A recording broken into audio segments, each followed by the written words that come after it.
Hello viewers, welcome to our channel. నేను మీ చరణ్ పరిమి. ఇప్పుడే అందిన సంచలనమైన వార్త అదేంటంటే సీఎం రేవంత్ రెడ్డి గారి ఇంటి దగ్గర అనుమానాస్పదంగా ఒక బ్యాగ్ కనిపించింది. పోలీసులు దాన్ని స్వాధీనం చేసుకున్నారు. అసలు ఆ బ్యాగ్ ఎవరు పెట్టారు, అది ఏంటి, అందులో అనుమానాస్పదంగా ఏముంది అని ఒక విధమైన కలకలం అయితే అక్కడ చెలరేగింది. అసలు ఏం జరిగింది, రేవంత్ రెడ్డి గారికి సంబంధించి సెక్యూరిటీ పరమైన ఇబ్బందులు ఇక్కడ తలెత్తినట్టు కనిపిస్తుంది.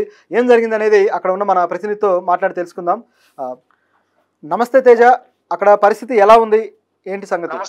నమస్తే చరణ్. అయితే ఇక్కడ రేవంత్ రెడ్డి గారి పరిస్థితి చూసుకుంటే ఇక్కడ వాళ్ళ ఇంటి దగ్గర పరిస్థితి మొత్తం కూడా పోలీస్ బలగాలన్నీ కూడా ఇక్కడికి వచ్చి మొత్తం హైలైట్ అయితే ప్రకటించారు. అయితే ఈ న్యూస్ కాస్త మధ్యాహ్నం 3:30 ఆ టైంలో ఈ న్యూస్ బయటకు వచ్చింది. అంటే మొత్తం కూడా రేవంత్ రెడ్డి గారి ఇంటి దగ్గర కాదు, ఇంటి దగ్గరలో. ఓకే, అంటే ప్రెసెంట్ రేవంత్ రెడ్డి గారు ఎక్కడైతే పెద్దమ్మ తల్లి టెంపుల్ ఉందో దానికి దగ్గరలో ఒక ఇంటిలో ఆయన నివాసం ఉంటున్నారు ముఖ్యమంత్రి సీఎం రేవంత్ రెడ్డి గారు. ఆ ఇంటికి దగ్గరలో వేరే ఒక స్ట్రీట్ లో ఒక నల్ల బ్యాగ్ దొరికింది. ఓకే, అంటే సో ఇప్పుడు ఆ బ్యాగ్ లో ఏముంది, ఆ బ్యాగ్ ఎవరు అనుమానాస్పదంగా ఉందా ఏంటి, అసలు ఆ బ్యాగ్ ఎవరు పెట్టుంటారు? అదే దాన్ని ఆల్రెడీ స్వాధీనం చేసుకున్నారు. ఆల్రెడీ టీమ్స్ దాన్ని సెర్చ్ చేసిన ఇంటికి ఆ బ్యాగ్ లో అసలు ఆ బ్యాగ్ ఎవరు పెట్టారు, ఆ బ్యాగ్ లో ఏముంది, అసలు బ్యాగ్ అసలు ఆ ప్లేస్ కి ఎలా వచ్చింది, సీసీటీవీ ఫుటేజ్ చెక్ చేసే ప్రయత్నం కూడా చేస్తున్నారు. దానికి సంబంధించి ఇప్పటి వరకు కూడా ఎలాంటి విషయాలు బయటకు రాలేదు. అయితే మొత్తానికి ఏంటంటే కొంచెం ముఖ్యమంత్రి ఇంటి దగ్గర కాబట్టి ఇది కొంచెం బాగా వైరల్ అయిందని చెప్పొచ్చు. అయితే వాళ్ళు కూడా పోలీస్ సిబ్బంది ఎవరైతే ఉన్నారో వాళ్ళు కూడా చెప్పాలి అసలు బ్యాగ్ లో ఏముంది. అది పోలీసులు ఎందుకు దాచిపెడుతున్నారు ఈ విషయాన్ని? ఇప్పుడు బ్యాగ్ దొరికిందంటే దాన్ని ఒకవేళ దాంట్లో ఏదైనా ఇబ్బందికరమైన లేకపోతే ఏదైనా బ్లాస్టింగ్ ఎక్స్ప్లోజర్స్ కానీ ఇటువంటి ఉండే అవకాశం కూడా ఉంటుంది కదా. ఎందుకంటే సీఎం గారి ఇంటి దగ్గర అంటే కాస్త ప్రమాదకరమైన పరిస్థితి ఉంటుంది.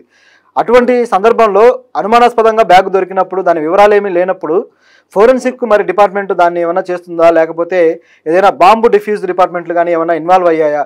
అక్కడ కేవలం మామూలు కానిస్టేబుల్ మాత్రమే వచ్చి దాన్ని తీసుకున్నారా? ఏం జరిగింది? రైట్, ఏదైతే ఉందో రేవంత్ రెడ్డి గారి ఇల్లు ప్రస్తుతం ఆయన నివసిస్తున్న ఇంటికి ఇప్పుడు మేము అక్కడికే రావడం జరిగింది. మేము అక్కడ పోలీస్ సిబ్బందితో కూడా మాట్లాడడం జరిగింది. అయితే వాళ్ళందరూ కూడా ఏం చెప్తున్నారంటే అది ఫేక్ న్యూస్, కావాలనే దీన్ని స్ప్రెడ్ చేశారని కూడా చెప్తున్నారు. నిజానికి అసలు బ్యాగ్ దొరుకుంటే ముందుగానే మేము చాలా అలర్ట్ గా ఉంటాం. అండ్ ఇంకొకటి ఏంటంటే ఇప్పుడు సీఎం అయినా గానీ పిఎం అయినా గానీ వాళ్ళ ఇంటి దగ్గర ఎప్పుడు కూడా పోలీస్ సిబ్బంది 24 hours వర్క్ చేస్తారు. అక్కడ పూర్తి సిబ్బంది అక్కడ ఎప్పుడు కూడా ఉంటుంది. అవును, అంత సెక్యూరిటీ ఉంటుంది కదా. మరి అటువంటి సందర్భంలో ఒక వ్యక్తి బ్యాగ్ పెట్టుకోవడం అనేది ఏ విధంగా చూడాలి?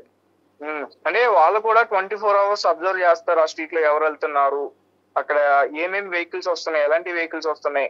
దాదాపు మొత్తం ఒక 200 meters వరకు కూడా సెక్యూరిటీ ఉంటుంది. ఎవరైనా అనుమానాస్పదంగా కనిపించినా వాళ్ళని ఆపడం, అడగడం, ఆరా తీయడం, కొంచెం వాళ్ళ మీద ఏదైనా అనుమానం వస్తే వాళ్ళని ఖచ్చితంగా పోలీస్ స్టేషన్ తీసుకెళ్తారు, విచారిస్తారు. అంటే కొత్త పర్సన్స్ ఆ ఏరియాలో పర్టికులర్ గా కొత్త పర్సన్స్ ఇప్పుడు ఆయన ఉన్నదంతా కూడా సిటీ అని చెప్పొచ్చు. కొంతమంది వేరే వేరే నగరాల నుంచి కూడా ఇక్కడ అనుమానాస్పదించాల్సింది ఆయన మీద చెప్పేది ఆయన మీద అభిమానం ఉండి సరదాగా చూడడానికి కూడా ఎక్కడెక్కడి నుంచో వస్తారు. అంటే అలాంటి వాళ్ళు కొంచెం ఆగి చూడడం, వాళ్ళు కొంచెం అనుమానంగా కనిపించినా ఖచ్చితంగా వాళ్ళని ఆపి అడిగే ప్రయత్నం చేస్తారు. ముఖ్యంగా రేవంత్ రెడ్డి దగ్గర ఇంటి దగ్గరైనా లేకపోతే వేరే ఎవరైనా పొలిటీషియన్ ఇంటి దగ్గర అయినా సరే ఇట్లాంటివి అయితే ఖచ్చితంగా జరుగుతాయి. అండ్ ముఖ్యంగా చూసుకుంటే ఇక్కడ ఏంటంటే రేవంత్ రెడ్డి ఇంటికి సంబంధించి ఎక్కువగా మార్నింగ్ కూడా ఒక న్యూస్ వచ్చింది. దీని గురించి ముందు మాట్లాడాలి. యాక్చువల్ గా ఏంటంటే రేవంత్ రెడ్డి గారు సీఎం పదవి నుంచి తొలగిస్తున్నారు, ఉత్తమ్ కుమార్ రెడ్డి గారు. అవును, ఇప్పుడు ఆ న్యూస్ వచ్చింది కాబట్టి ఇప్పుడు ఇది కాస్త సీరియస్ విషయంగా మారిపోయింది.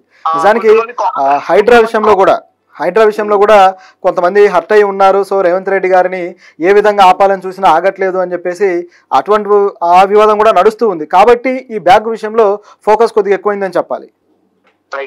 అయితే అదే రేవంత్ రెడ్డి గారి ఆయనకి సంబంధించి మార్నింగ్ నుంచి కూడా ఒక న్యూస్ బాగా వైరల్ అయింది.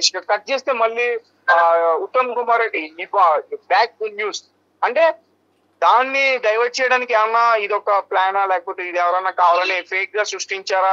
కొంతమంది చాలా మంది రేవంత్ రెడ్డి గారి అంచనాలు కూడా ఆందోళన చేస్తున్నారు. అసలు అది ఫేకే ఇది ఫేకే అని చెప్తున్నారు. ముఖ్యంగా పోలీసులు అయితే అక్కడ పూర్తిగా చెప్పారు బ్యాగ్ లో ఎటువంటి ఏమీ లేదు, అదంతా ఫేక్ న్యూస్, ఎవరో కావాలనే దీన్ని స్ప్రెడ్ చేసే ప్రయత్నం చేస్తారు. అలాగే ముఖ్యంగా ఏదైతే మనం చూస్తున్నామో మీరు మాట్లాడింది హైడ్రా.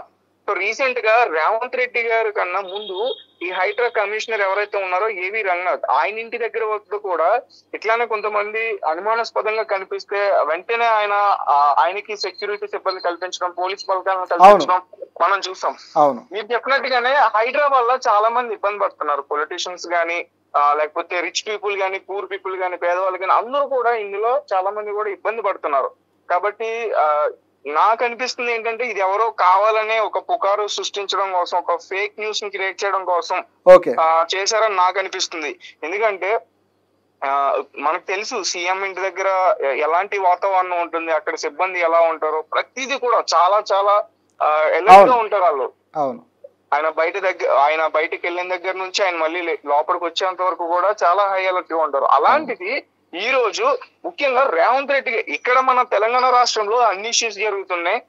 ముఖ్యంగా రేవంత్ రెడ్డి గారికి సంబంధించి ఒకే రోజు 3 రకాల వార్తలు రావడం నిజంగా ఇది ఫేక్ అని అనిపిస్తుంది. ఎందుకంటే ఇప్పుడు మనం ముందు మాట్లాడుకున్నట్టు ఏదైతే ఉత్తమ్ కుమార్ రెడ్డికి సంబంధించి వార్త ఉందో, ఆయన సీఎం అవుతారు